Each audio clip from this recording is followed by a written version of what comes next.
আপনি দেখেছেন বাবা মায়ের আত্মনাদ? অভিশাপ আসমান কাঁপে, আপনাদের কাঁপে না? তার কাঁপে না? অভিশাপের ভয় হয় না? বুকগুলা ঝাঁঝরা হয়ে গেছে আমার সন্তানদের।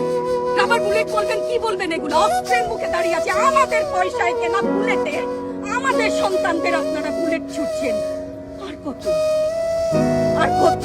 পুলিশ ভাইদেরকে বলি, ভেতরে তো আপনিও মানুষ, পুলিশ ভাই বলি না, ক্ষমা করবেন, মুখ থেকে বার হয়ে গেছে। তাদের ঘরেও সন্তান আছে, তাদের খোলসের ভিতরেও মানুষ। যারা এখনো ঘরে আছেন তারাও জানেন আর কতদিন ভয় পাবেন।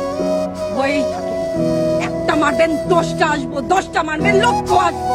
সারা দেশের মানুষ, মা বাপ সব একসাথে দাঁড়াবে। ওদের সন্তানকে মানুষ করার জন্য আমাদের কাছে, শিক্ষকদের কাছে পাঠিয়েছিল। কি জবাব দিব? আমার তো কোনো মুখ নাই, আমি শিক্ষক, আমার ভাষা নাই। তাদের কাছে হাত জোড় করে মাপ চাই, নিরাপত্তা দিতে পারি নাই, নিরাপত্তা দিতে পারি নাই।